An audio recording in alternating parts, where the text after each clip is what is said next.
Hey, this is Jay with Atomic Martian Toy Reviews, here to do a special review of the Marvel Universe 2-pack. This is Greatest Battles comic packs, as it says right on the package, featuring Dark Wolverine and Dark Spider-Man. Let's take a look. You can see right away that you got some sweet artwork on here by the one and only Mike Deodato Jr. And up at the top, what's it say? Includes Dark Avengers issue #1. Awesome. That's a big plus. This is stuff they were doing back in the old Toy Biz days with Marvel Legends. These figures are a bit smaller, but whatever, I'll take it. You got Dark Spider-Man here and Dark Wolverine, and we'll examine those guys a little bit closer once we get them out of the package. Let's look at the back here. See right at the top, it tells you which two figures you're getting, Spidey and Wolvie. Issue #1 with a full cover. How cool is that? But it's a different cover than the one that comes with this comic pack. Just making a note there. And then, of course, you also see you've got Collect Them All with some X-Men here. And they give you a little bit of a little blurb here about Venom and Wolverine and everything. So, yeah, there's the back of the package. Let's open this thing up. This is Daken, by the way, not Logan. Daken is Wolverine's son. Yeah, apparently a long-lost son that he had a while back. Daken, as you can see, has 3 claws, 2 on the front and 1 under his wrist, which is pretty interesting. I think it's funny that I wish they kind of gave this figure interchangeable hands, just saying that off the bat, because most time in the comic books he just uses the first 2 claws and not the third one. They gave Daken his dad's body, you know, they just reused the Marvel Legends Wolverine or Marvel Universe Wolverine body here. But you know what? It's a good looking figure, and you know, I like that in the comics they gave Daken the fan favorite costume that his dad had, which is the tan or orange and brown. I always really like this costume. It looks pretty cool. So here is Daken at the moment. I just want to let you see, and I'll get a little bit more into the posability and everything here in a second. Let's look at the Spider-Man. All right. Now, for those of you that don't know this and don't read the comics, I know you're so few and far between when you watch our show. But this character, for those of you who don't know, is not Spider-Man, not Peter Parker Spider-Man, but this is actually going to be a guy named Mac Gargan, who is the current wielder of the Venom symbiote.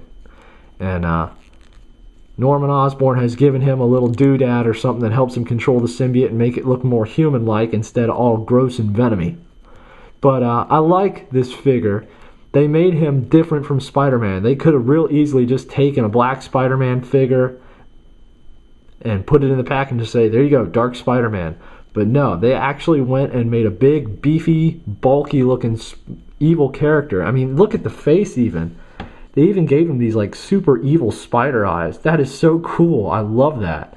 But I just want to let you all know that this isn't Peter Parker. This is Mac Gargan, different character. First, I would like to look at the Black Spider-Man. Very nice little figure, to be honest.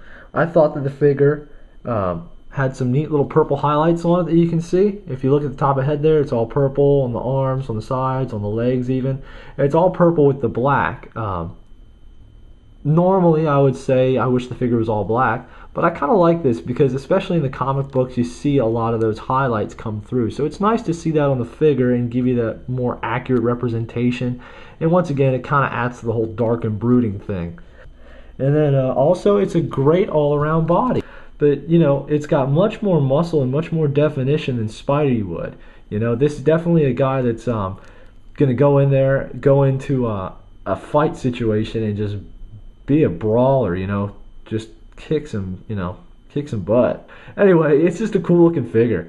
So here you've got the head, back and forth, the arm joints, up, down. We'll put it back up. You can see it can rotate there. You got the elbow joint up and down, and then you also have a nice little swivel here on the hand. And that's for both arms. On the chest, up, down. On the legs, you can move them out. You can move them to the side. You have the upper leg, the knee joint, and the lower leg. So you can bend just the lower leg by itself. You can bend just the upper leg, or bend it from the knee, I should say, and you can bend it back behind for those like super crouch positions, and then you can also move this foot around. It has good articulation, but you can't really get the Spider-Man kind of poses out of it, you know, where you're all super crunched over, you know, mega crouch or something. You can kind of get him to look like he's swinging a web or something, but you can't get like the Spider-Man kicked up legs way in the air and stuff. But not bad all around. I will say that depending on how you hold the figure, it kind of looks like he's purple or black. Like from the top, it looks purple, purple, purple. From the bottom, it looks black. But turn him around here and look. He looks super purple right here, you know? You got purple on the shoulders, purple legs. They overdid a little bit, but once again, it's not too bad. The spider on the chest is crooked.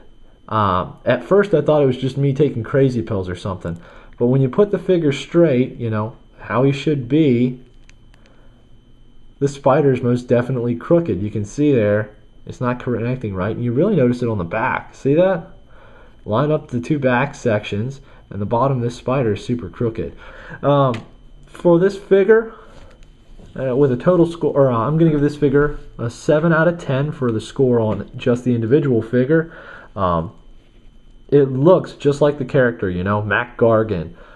A little bit beefier kind of Spider-Man, but a little bit sloppy, especially with that spider emblem, and the purple can get a little overwhelming. And next up we have the Wolverine Dakin from the 2-pack.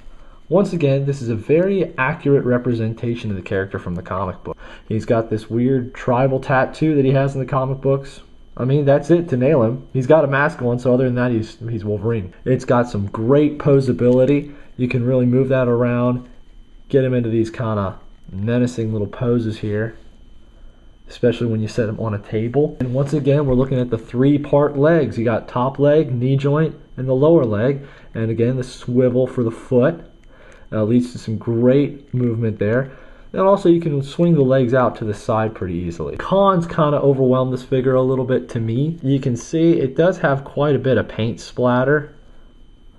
Looking at just this one leg here, it looks like he just fell in some mud or something. And you know, at first I thought maybe that's how it's supposed to be, but there's no way that something this random is supposed to be part of the figure. It really is, you know, if they were going for dirt, they really screwed the pooch here. You got a little bit right here on the front upper torso. Let's flip him around. And this is when you really see the brown lines here for the suit get super fuzzy, and they even get cut out a little bit, like right in here. You can see that it goes brown, brown, brown, cuts in to the orange, back down to brown. You have a brown spot down here, some more right in this area. Once again, it cuts out on the lower half of the back torso.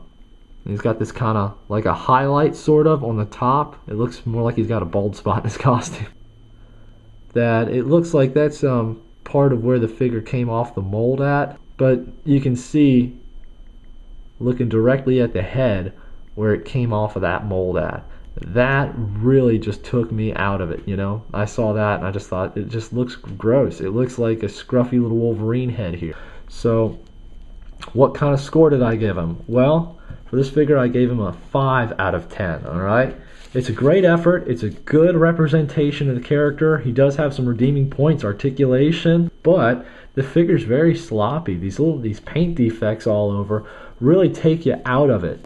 For the two characters combined, that's a score of 12. It averages to a 6 for the 2-pack. Now, the comic book. Dark Avengers #1. Or is it? Let's open up and see. First thing I saw was, you guessed it, Dakin over here fighting X-23 in a dark X-Men costume. And all I could think was, why did they give me a comic book with the dark X-Men costume when I have the Dark Avengers costume character? It doesn't make any sense. And not only that, but the package actually says Dark Avengers #1 included, not a Dark Avengers compilation from Utopia where it's a crossover with the X-Men. No, it said Dark Avengers #1. I was actually really looking forward to opening up and seeing all that, the cool first issue of Dark Avengers, where Norman Osborn recruits everybody. But no, they give me Dark X-Men. So a little bit of false advertising here. If you have the money, consider picking this up, especially if you're an Avengers fan. But if it's something you're kind of on the fence about and not 100% sure, then don't worry about it. You're not really gonna miss anything.